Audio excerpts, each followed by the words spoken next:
Bonjour à toutes et à tous, bienvenue en ce jeudi, place au sport pour commencer cette édition.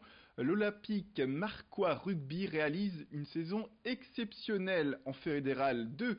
En 18 matchs, les joueurs auront remporté 17 victoires, un bilan qui aurait dû les qualifier d'ailleurs pour les phases finales. Mieux, ils pouvaient accéder à l'étage supérieur. Le problème, c'est que la fédération de rugby a constaté que le club n'avait pas rendu les éléments financiers de la saison précédente à temps. Les éléments financiers qui affichaient un passif de 45 000 €, ce qui devait déjà les empêcher de jouer en Fédéral 2 cette année. Le club a aujourd'hui trouvé des garanties avec 90 000 € récoltés grâce aux partenaires. Mais pour la fédération, la sanction est sans appel, à savoir un maintien en Fédéral 2 avec un plan de redressement sur 2 ans dès la saison prochaine. Le club compte déposer un recours auprès du Comité national olympique et sportif français. Ils ont aussi lancé une pétition en ligne. Tout de suite, Olivier Gradel, le vice-président de l'OMR. La fédération, et c'était dans le programme de Bernard Laporte, a décidé d'être beaucoup plus stricte en fait sur le suivi financier. Donc on n'est pas le seul club touché par ce type de décision. Là, actuellement, il y a une vingtaine de clubs qui se sont fait notifier des décisions plus ou moins comparables ou plus ou moins graves. Par contre, donc je ne prends pas la théorie du complot. Il n'y a pas de volonté de la fédération, et Bernard Laporte qui est venu fin décembre l'a réaffirmé, d'empêcher le développement du rugby dans le Nord. Fini les contraventions à Lille pour stationnement non payé. C'est en tout cas ce que propose Adrien Crispin, cofondateur de l'application City.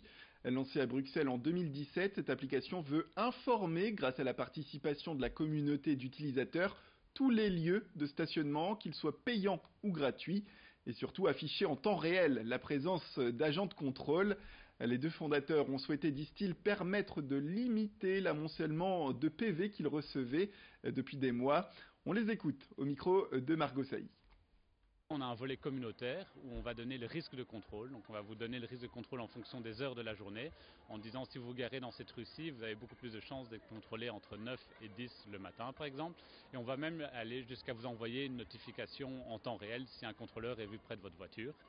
Et donc toutes ces informations sont reçues par la communauté. C'est vraiment la communauté qui va partager soit un contrôleur en action, soit si quelqu'un a reçu une amende, une contravention, va pouvoir indiquer l'heure, l'adresse et la date dans notre application.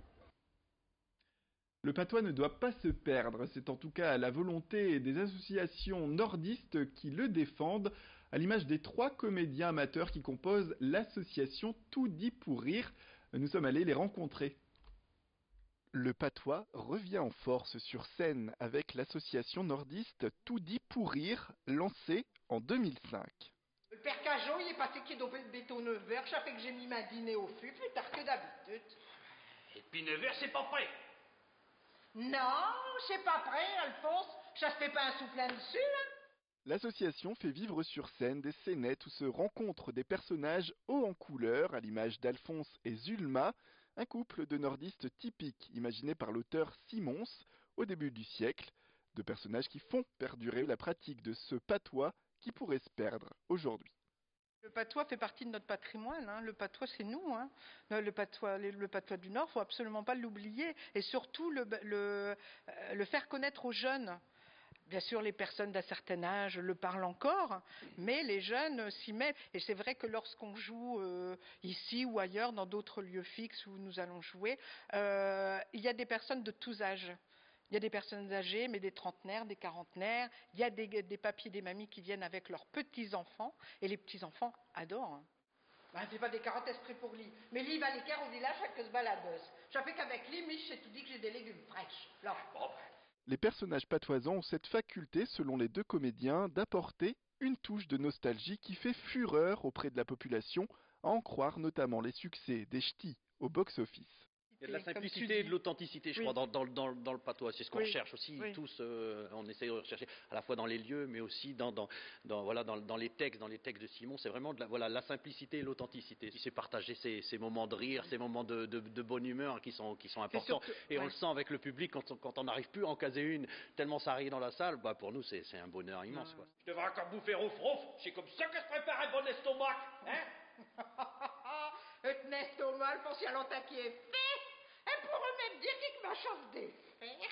Quand les comédiens de l'association Tout dit pour rire se produisent, que ce soit lors d'événements spéciaux ou lors de spectacles dédiés comme à la salle Les Trois Petits Cochons à Steinwerk, ils ressentent toujours l'impact que leur performance apporte.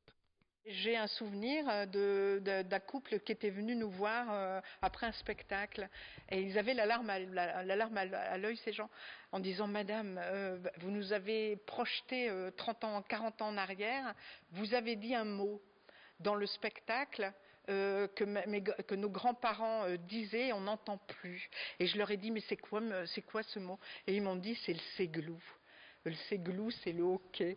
Et on ne parle plus de séglou. Et ces gens pleuraient. Ils pleuraient. Donc j'ai pleuré avec eux. Parce que ça m'a touchée. Et dire que j'allais tuer le lapin comme si c'était de spot. Mais c'est pas le lapin que je vais tuer, mais c'est qui je veux. C'est qui, ouais. C'est ce que Voilà pour ce reportage. On termine avec cet avis aux passionnés de football qu'ils veulent se faire un peu d'argent à l'occasion de la Coupe du Monde féminine du 7 juin au 7 juillet prochain. Un bus pour l'emploi de la FIFA va s'arrêter à Valenciennes où se tiendront 6 matchs. Le rendez-vous se passe vendredi sur la place d'Armes de 9h à 18h. Et puis 200 postes sont à pourvoir avec des missions qui débuteront début juin pour s'achever au maximum quelques jours après la compétition. Plus d'informations tout de suite. Pour les postes tels que régisseur et hôtesse, là il faut vraiment être présent sur tous les matchs. L'objectif des régisseurs c'est d'encadrer toutes les hôtesses et donc ils doivent être présents à chaque match et aussi à la veille de chaque match. Mais sinon ouais, c'est sur tous les matchs, il y en a 6 en tout. C'est des missions ça varie entre 4 et 6 heures par jour en fonction des postes, des profils quoi. Les manutentionnaires ils sont rémunérés à 10,50 € de l'heure brut. Et les profils un petit peu plus quoi, régisseur, manager, tout ça, c'est entre 13 et 14 € de l'heure. Voilà, c'est la fin de cette édition. Merci à toutes et à tous de nous avoir suivis. Restez avec nous tout de suite après le jingle. Retrouvez vos prévisions météorologiques.